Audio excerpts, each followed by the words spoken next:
Hey, this is JP with Central Idaho Mountain Weather. It's August 30th, 2024, giving you a Wapiti fire update. You might have um, recognized that I changed the way I've been pronouncing it. I watched this nice informative video on KTVB interviewing a language specialist from the Shawnee tribe who actually knows how to pronounce it. So changed back to how I originally was saying it.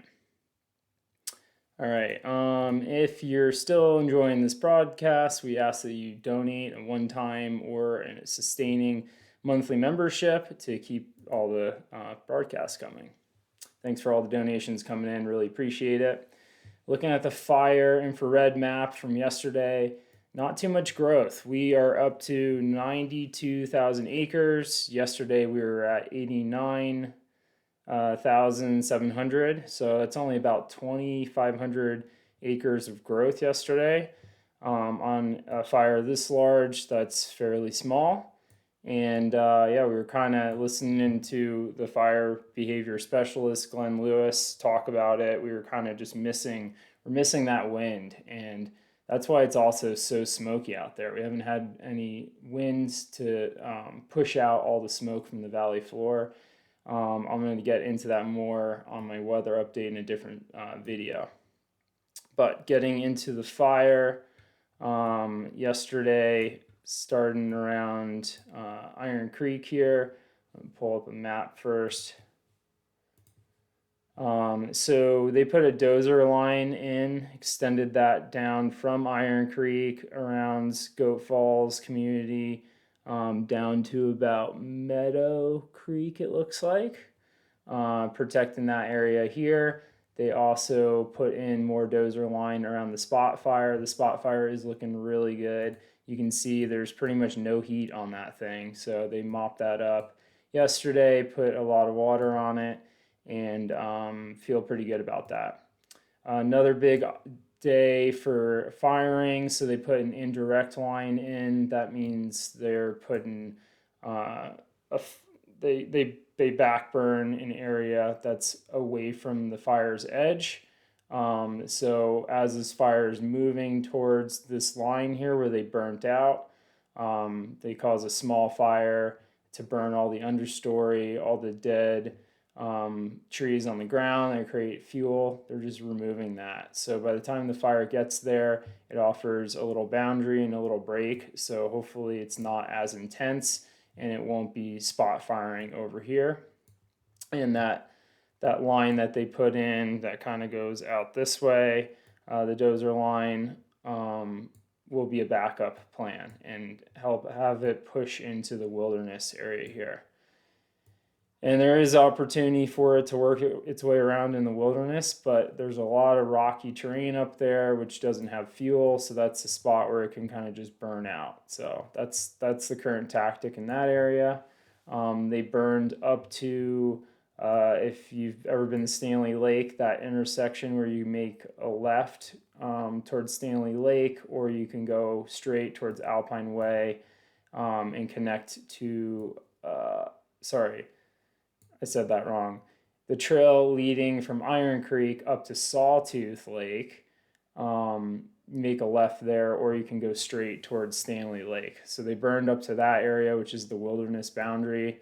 Once they get into the wilderness, there's whole different rules for fire suppression that they do have access to if they need to. Anyways, moving around, still big presence around Crooked Creek, around the houses there.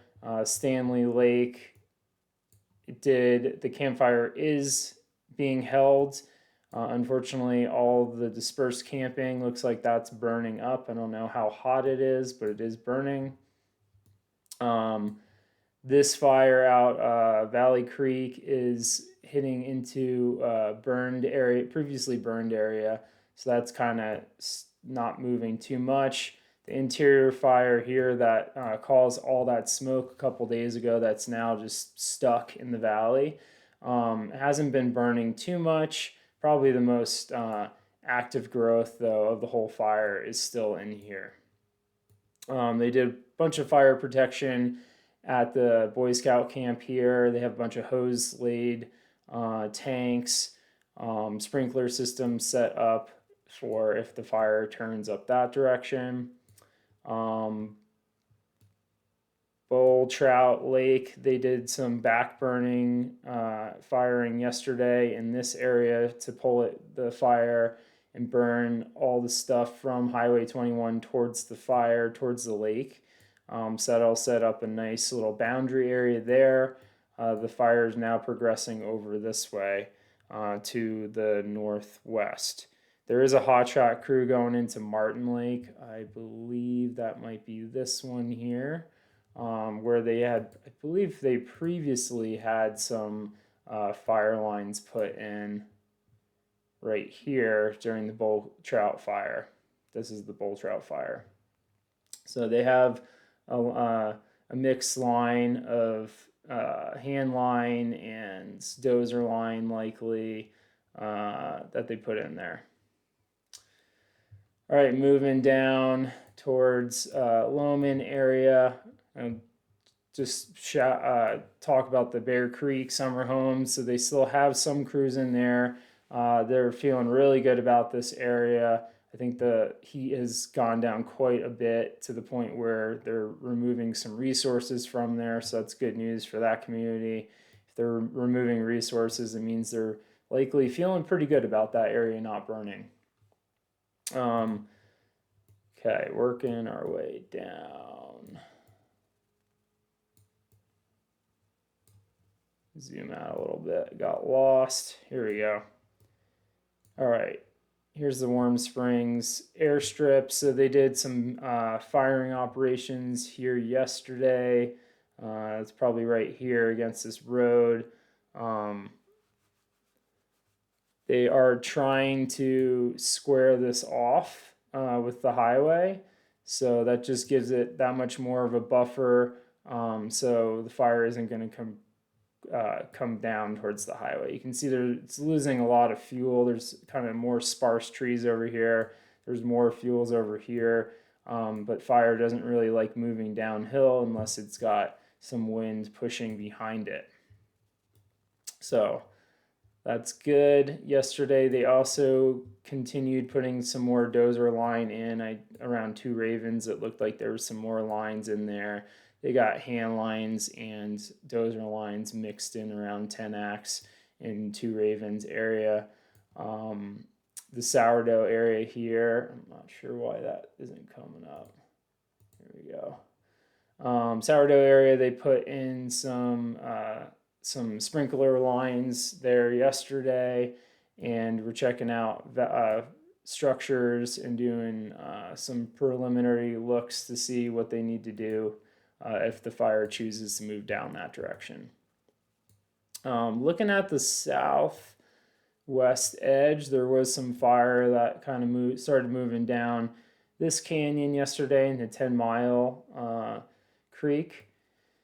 It's got to really fight some things to move back down towards Loman area here. It looks like there's a previously burned area, and the winds aren't really helping move it that direction. So that's good.